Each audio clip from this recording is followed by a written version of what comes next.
পার্শ্ববর্তী দেশ ভারতের নির্বাচন হয়ে গেছে এবং নরেন্দ্র মোদী তিনি তৃতীয়বারের মতো শপথ গ্রহণ করেছেন, তৃতীয়বারের মতো প্রধানমন্ত্রী তিনি দায়িত্ব গ্রহণ করেছেন। গতকাল আমরা দেখেছি তার শপথ অনুষ্ঠানে ছিল এবং আমাদের মাননীয় প্রধানমন্ত্রীও সেখানে আমন্ত্রিত।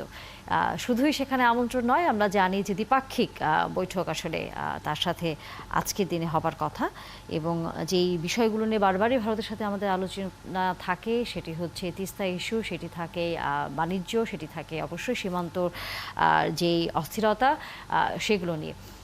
এবারের এই বৈঠকগুলোতে সেটা প্রাধান্য পাবে কিনা নিশ্চয়ই আমরা একটু আলোচনা করতে চাই। যুক্ত আছেন আমাদের সাথে অধ্যাপক ডক্টর বশির আহমেদ, আন্তর্জাতিক সম্পর্ক বিশ্লেষক। অধ্যাপক ডক্টর বশির আহমেদ, অসংখ্য ধন্যবাদ। শুভ সকাল।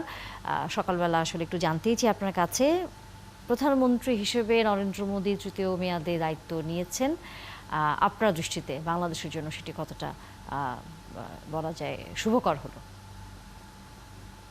ধন্যবাদ আপনাকে। নরেন্দ্র মোদী গত 10 বছর যাবৎ ভারতের প্রধানমন্ত্রী, এবার তৃতীয় মেয়াদের জন্য তিনি নির্বাচিত হয়েছেন। এবং আপনারা যদি লক্ষ্য করেন যে বর্তমান সরকার অর্থাৎ প্রধানমন্ত্রী শেখ হাসিনার সাথে নরেন্দ্র মোদীর যে সম্পর্ক, বাইলেটারাল, রাষ্ট্রীয় এবং এক ধরনের ব্যক্তিগত সম্পর্কের যে নৈকট্য, সেটাও কিন্তু আমরা লক্ষ্য করেছি ইতিমধ্যে। এবং আপনি জানেন এইবার নির্বাচনে জয়লাভ করার পরে দুই প্রধানমন্ত্রীর সাথে গত বুধবার কথা হয়েছে টেলিফোনে, এবং সেখানে কিন্তু তিনি নিজেই প্রধানমন্ত্রী শেখ হাসিনাকে কিন্তু দাওয়াত দিয়েছেন। এবং আমি মনে করি যে এই সম্পর্কের ধারাবাহিকতাটা সে অব্যাহত থাকবে। যদিও আপনি যে বিষয়গুলো বলেছেন দ্বিপাক্ষিক সম্পর্কের ক্ষেত্রে তিস্তা, বাণিজ্য এবং সীমান্ত বিষয়গুলো কিন্তু অনেক দিনেরই, এবং সেটা এখনো সমাধান করা যায়নি।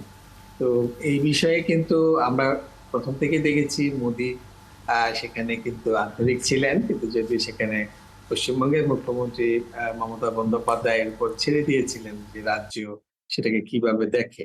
তো সেই বিষয়ে তো দীর্ঘদিনের যে যদিও ফারাক্কা আমাদের সমাধান হয়েছে, কিন্তু তিস্তা এটা বাংলাদেশের জন্য একটা জীবন মরণ সমস্যা, এবং সেই ইস্যুটা কিন্তু আমাদের দেশের জনগণ অনেক বেশি আমাদের কাঙ্ক্ষিত যে আমরা একটা তিস্তা চুক্তি করতে পারবো।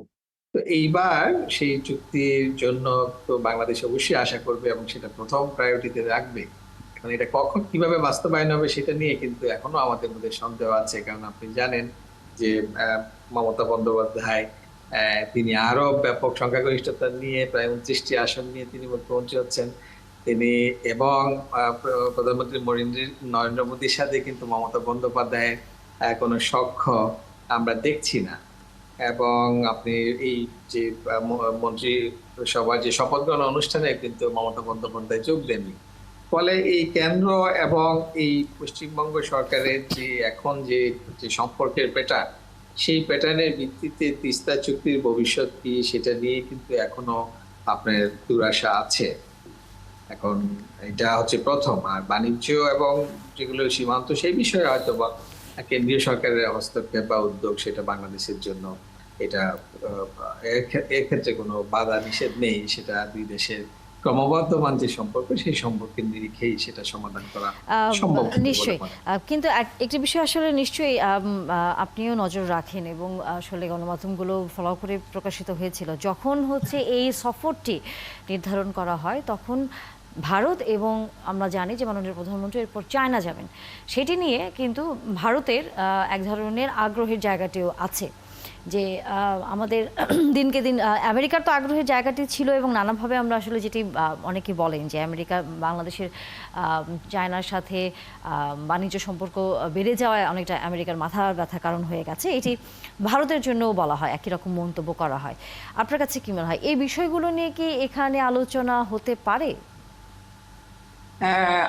এখন এই যে দুই প্রধানমন্ত্রীর মধ্যে যখন আপনার একান্ত বৈঠক হয় সেখানে অনেক বিষয়, সেখানে যেটা বললেন দ্বিপাক্ষিক, আঞ্চলিক এবং বহুপাক্ষিক বা বিশ্ব রাজনীতি, জিও পলিটিক্স, সেই বিষয়গুলো কিন্তু আলোচনায় উঠে আসে। কারণ আমরা যদি লক্ষ্য করি যে ভারতের যে রাজনৈতিক অবস্থান বা বিদেশ নীতি যদি আপনি দেখেন, সেখানে মার্কিন যুক্তরাষ্ট্রের সাথে ভারতের একটি কৌশলগত নিরাপত্তা চুক্তি আছে, এবং তারা ইতিমধ্যেই কোয়াড এবং আপনি জানেন যে ইন্দো প্যাসিফিকের গুরুত্বপূর্ণ অংশ কিন্তু হচ্ছে আপনার ভারত। এখন বাংলাদেশে কিন্তু জিও পলিটিক্সে এখন এই ইন্দো প্যাসিফিকে কিন্তু বাংলাদেশের যোগদান করেছে। তো এখন যেটা বলবো যে ভারত যেভাবে ভারতের যে পররাষ্ট্র নীতি বা মোদির যে পররাষ্ট্রনীতি বর্তমান, সেখানে কিন্তু মার্কিন যুক্তরাষ্ট্রের সাথে তার যে নৈকট্য, একই সঙ্গে মার্কিন যুক্তরাষ্ট্র এবং চীনের সাথে যে দ্বৈরথ বা দূরত্ব, সেটা দ্বারা কিন্তু ভারতের পররাষ্ট্রনীতি পরিচালিত হয় না। সেই জন্য ভারতের পররাষ্ট্রনীতিকে এই মুহূর্তে বলা হচ্ছে একটি স্ট্র্যাটেজিক স্বশাসিত পররাষ্ট্রনীতি। ফলে আমরা দেখছি যে মার্কিন যুক্তরাষ্ট্রের সাথে সম্পর্কের উন্নয়নের সঙ্গে সঙ্গেই ভারত কিন্তু রাশিয়ার সাথেও কিন্তু তার সম্পর্ক অব্যাহত রেখেছে।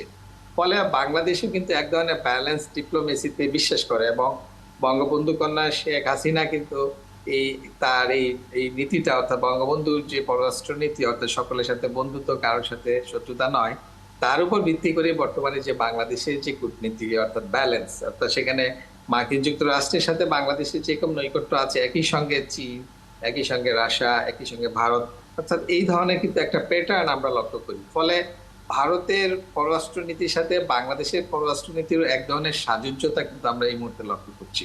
আপনি যদি দেখেন আর কি যে কোনো বন্ধুত্ব কারোর সাথে শত্রুতার সম্পর্ক দ্বারা নির্ধারিত হচ্ছে না, বর্তমানে বাংলাদেশের সাথে হচ্ছে না।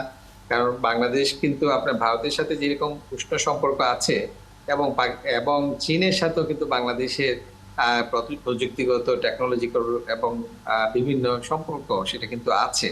ফলে বাংলাদেশ কিন্তু ইভেন আপনার ফাইন্যান্সিয়াল বা যে লোন, সেই ক্ষেত্রেও কিন্তু চীনের সাথে বাংলাদেশের সম্পর্ক, বিজনেস রিলেশনস, ট্রেড, সেগুলো কিন্তু আছে। ফলে বাংলাদেশের জন্য ভারত একদিকে যেরকম একটি নৈকট্য বা উষ্ণ সম্পর্ক বিদ্যমান, একই সঙ্গে চীনের সাথেও কিন্তু বাংলাদেশের সম্পর্ক সেটা বাংলাদেশ মেনটেন করছে। ফলে আমার কাছে যেটা মনে হচ্ছে, ভারতের সঙ্গে বাংলাদেশের যে রাজনৈতিক বোঝাপড়া, সেটা আরো বেশি সহজতর হবে। যদিও যেটা আমি প্রথমেই বললাম, দ্বিপাক্ষিক, অর্থাৎ যে আমাদের যে তিস্তা যে চুক্তি, সেইটা নিয়ে কিন্তু আমরা এখনো আসলে ওইভাবে আশাবাদী দিতে পারছি না। যেটা যদি এই মুহূর্তে যদি নরেন্দ্র মোদী অনেক বেশি উদ্যোগ নিয়ে করে, তাইলে হয়তো এটা সম্ভব। কিন্তু তিনি, কারণ এবার কিন্তু তিনি আপনার সংখ্যাগরিষ্ঠতা পেয়েছে, কিন্তু নিরঙ্কুশ সংখ্যাগরিষ্ঠতা পায়নি। সরকার গঠনে তাকে কিন্তু জোটে সাহায্য নিতে হয়েছে। ফলে ভারতের যে অভ্যন্তরীণ রাজনীতির সাথেও কিন্তু মোদীকে কম্প্রোমাইজ করতে হবে আগামী 5 বছর। একই সাথে হচ্ছে অনেকেই বলছিলেন যে এখন কংগ্রেসের যে অবস্থাটি, সেটিও এখন আগে থেকে অনেক শক্তিশালী হয়েছে, অর্থাৎ একটি শক্তিশালী বিরোধী দল পাচ্ছে হচ্ছে নরেন্দ্র মোদী সরকার। এই বিবেচনায় আপনার দৃষ্টিতে কি মনে হয় যে, এবং মোদীর নানা ধরনের কর্মকাণ্ডের জন্য এক ধরনের বিতর্কও আছে, এবং তার যেই হোম মিনিস্টার অমিত শাহ, তাকে নিয়ে তো এক ধরনের বলা যায় শুধু ভারত না, বাংলাদেশ থেকে শুরু করে আশেপাশে এই অঞ্চলের অনেক দেশের এক ধরনের বিরূপ প্রতিক্রিয়া আমরা দেখেছি। কারণ তিনি নানা সময় বিভিন্ন জাতিগোষ্ঠীর উপর এক ধরনের মন্তব্য করেন বা এক ধরনের নিষেধাজ্ঞা আরোপ করেন। এই বাস্তবতাকে সামনে রেখে তিনি যখন নতুন সরকার গঠন করছেন, তার চ্যালেঞ্জগুলো আসলে কি? কারণ আরেকটি বিষয় হচ্ছে, এখানে যুক্ত করে নিতে চাই যে এবার যে 8 দেশের প্রতিনিধিরা এখানে উপস্থিত হয়েছেন, সেখানে হয়তো এই অঞ্চলের মানুষদের দেখা গেছে, কিন্তু আমরা যদি ইউরোপ বা বহির্বিশ্বের, পশ্চিমা বিশ্বের কোনো প্রতিনিধিকে কিন্তু আসলে আমরা দেখতে পাইনি। সেটিকে আসলে আপনি কিভাবে দেখছেন?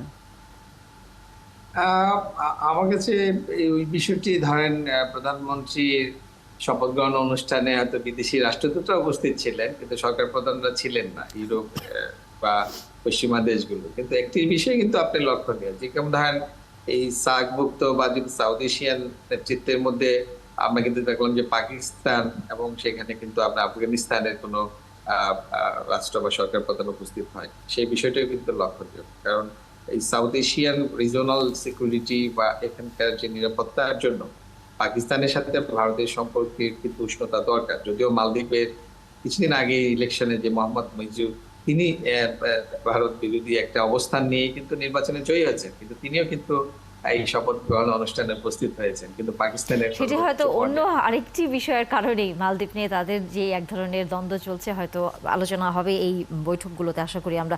বশির আহমেদ, আসলে কথা বলবার সময় একেবারেই শেষ। নিশ্চয়ই এই আলোচনা সামনের দিনগুলোতে চলতে থাকবে, আবারও কথা হবে তখন আপনার সাথে। অসংখ্য ধন্যবাদ আজকের মতো।